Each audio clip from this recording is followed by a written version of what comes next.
Oi, pessoal, bem-vindos a mais uma aula de ecologia. E aqui a gente vai continuar os nossos estudos acerca das relações ecológicas, né, que existem dentro de um ecossistema. Pessoal, o nosso assunto agora vai ser comensalismo. O comensalismo é uma relação entre dois indivíduos de espécies diferentes, portanto, é uma relação interespecífica, como a gente já tinha comentado no vídeo anterior, e que ela é positiva para um indivíduo, mas o outro nem percebe que ela acontece, né, na maioria das vezes. Então, um se beneficia e o outro tem uma relação neutra em relação a esse tipo enfim, relação, né? Então, o que acontece aqui? A gente tem, por exemplo, a relação ecológica entre o tubarão e o peixe-piloto. Pessoal, o peixe-piloto é um peixinho muito destemido, tá? Como é que é esse peixe? Ele é um peixe normal, né? Grandinho até, claro, não chega ao tamanho de um tubarão, mas ele tem uma coisa especial. Ele tem uma nadadeira dorsal que ela é modificada em ventosa. E ele utiliza essa ventosa para se instalar embaixo do tubarão, uma região bem próxima à boca dele. Né? Então, ele, claro, faz um grande esforço para conseguir se instalar embaixo do tubarão. Nem sempre é tubarão, às vezes ele se instala, usa essa ventosa para se grudar em algum outro bicho. Mas quando ele faz isso com relação ao tubarão, ele se beneficia muito. Claro, quando ele consegue fazer isso, não é devorado, né, pelo tubarão. Acidentes acontecem, né? Mas, enfim, quando que isso aqui vai ser positivo para o peixe-piloto, né?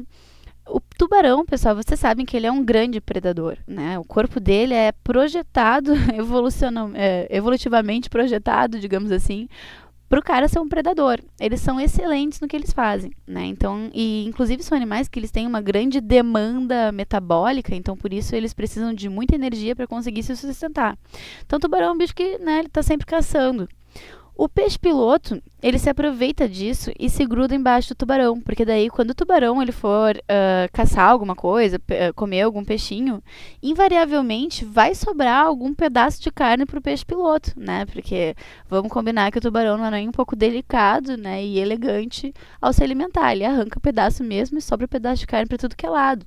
Algum desses pedaços aí o peixe-piloto consegue aproveitar, estando instalado embaixo do tubarão, né? Então por isso ele se beneficia e muito dessa relação.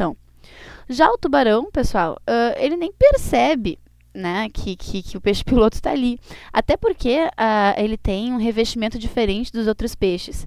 A gente chama as escamas dele de escamas placoides, que são escamas super resistentes, né, muito fortes mesmo, e que se o peixe-piloto grudar nelas, ele nem mal e mal percebe a presença do peixe-piloto. Então, para o tubarão, tanto faz, tanto fez, o peixe-piloto está ali, né? Ele não vai deixar de se alimentar pela presença do peixe-piloto, porque ele vive das sobras, que não são poucas, do tubarão. Mas, enfim, esse é o comensalismo, tá? É uma associação em busca de alimento, em que um animal se beneficia e o outro nem aí, né? Tá, fica aí, se tu tiver, se tu não tiver, eu vou viver minha vida numa boa. Agora, tem uma outra relação, pessoal, bastante interessante, que também é uma relação que é positiva, neutra, entre indivíduos de espécies diferentes, portanto interespecífica também, em que tu tem um organismo que é beneficiado e o outro não tá nem aí, nem tchum, né, para a presença do outro. É o caso, por exemplo, de plantas, como as orquídeas. Orquídeas e, sei lá, árvores de grande porte, né? Pessoal, as orquídeas são plantas bem pequenininhas e elas são plantas heliófitas, o que significa que elas precisam de muito sol para conseguir sobreviver, né? Elas precisam de bastante sol para fazer sua fotossíntese e viver legal. Então, mas isso na verdade acaba sendo um problema para a sobrevivência das orquídeas, porque se elas são heliófitas, elas precisam de muito sol, elas precisariam estar, né, ter um lugar ao sol. E por serem pequenininhas, é muito comum ter uma planta maior que faça um sombreamento nessas orquídeas. Esse é o motivo pelo qual, geralmente, a gente encontra as orquídeas associadas a árvores, né, grudadinha no tronco, no galho de uma árvore. A orquídea se beneficia porque ela tem um acesso mais fácil ao sol, né? Então tem um lugar ao sol, como diria o Chorão do Charlie Brown Jr., né? Mas para a árvore não tá nem aí para a presença da orquídea, porque a orquídea não vai roubar a seiva dela, né? Ela tem uma maneira especial de conseguir adquirir água, né? A partir da umidade do ar e da água da chuva. Ela não insere as raízes dela nas árvores, né? A gente chama ela de plantas inquilinas por isso. Então, ela não suga nenhum tipo de seiva das árvores de grande porte. E também não prejudica a árvore pelo fato dela ficar no tronco ou no galho, que geralmente são regiões que não são fotossintetizantes, né? Então, ela não prejudica a árvore em nenhum sentido e também não beneficia, né? Ela está ali, mas para a árvore, se não tivesse, também, grande coisa, né? Bom, por último, mas não menos importante, para fecharmos esse vídeo, nós temos a última relação positiva neutra, tá? Interespecífica entre indivíduos de espécies diferentes, que se chama forésia.